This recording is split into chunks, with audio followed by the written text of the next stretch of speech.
Welcome back. You're still watching Prime Edition. And tonight we analyze the Kenya Airways profitability. And is Kenya Airways out of the red after a decade in the negative territory? Well, the national carrier shocked the market on Tuesday after it posted 5.5 billion shillings in net profit for the year 2024. For an airline that was going bust 3 years ago, the financial turnaround was shocking.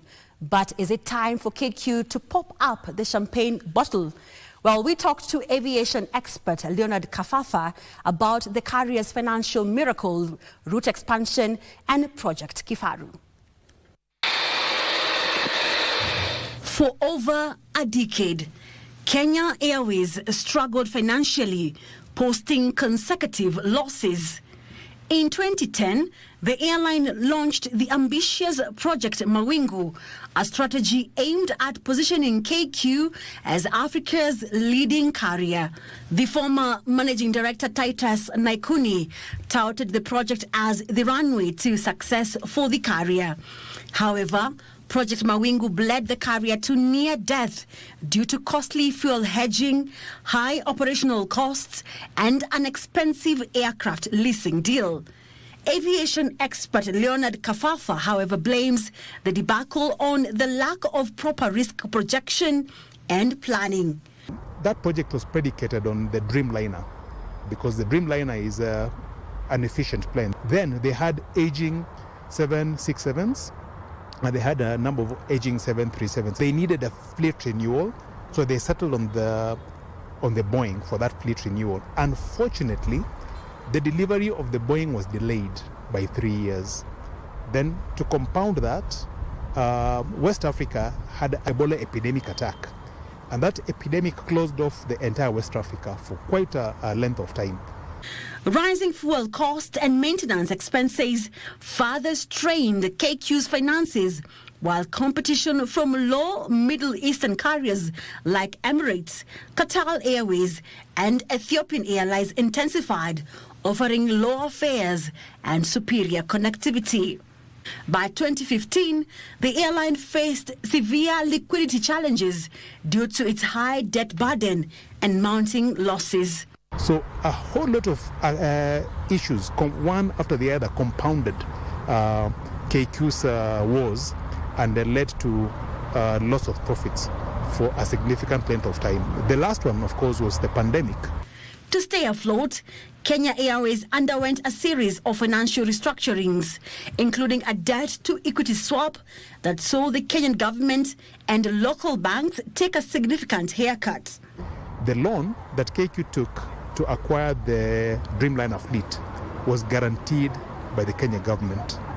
So when KQ was unable to make timely payments, it asked the government to step in so that it could help it offset the payments as they fell due. This was in a project called Innovation. So Innovation is where the government takes up the KQ's loan and pays the financiers, and then KQ pays to the government. Despite these setbacks, KQ has made notable progress transitioning from Project Mawingu to Project Kifaru.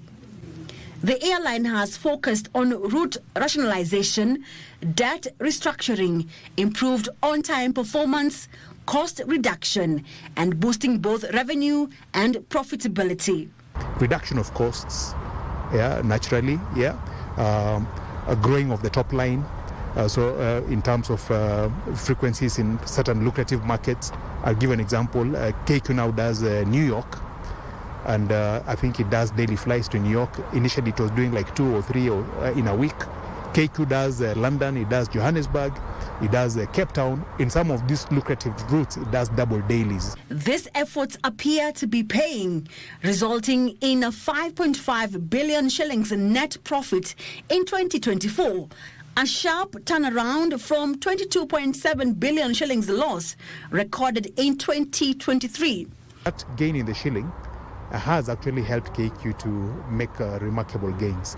However, despite the positive turnaround, the national carrier remains in a delicate position, weighed down by a negative equity position, meaning it is still technically and commercially insolvent.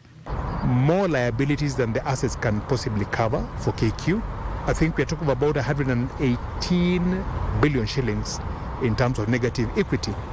Khafafa says for KQ to make a full bounce back, it urgently requires a strategic investor to inject fresh capital of an estimated 200 billion shillings, expand its route network, acquire new aircraft, refurbish existing airplanes, and retire its legacy debt. But though the runway looks visible and clear, the question remains, will the takeoff be smooth?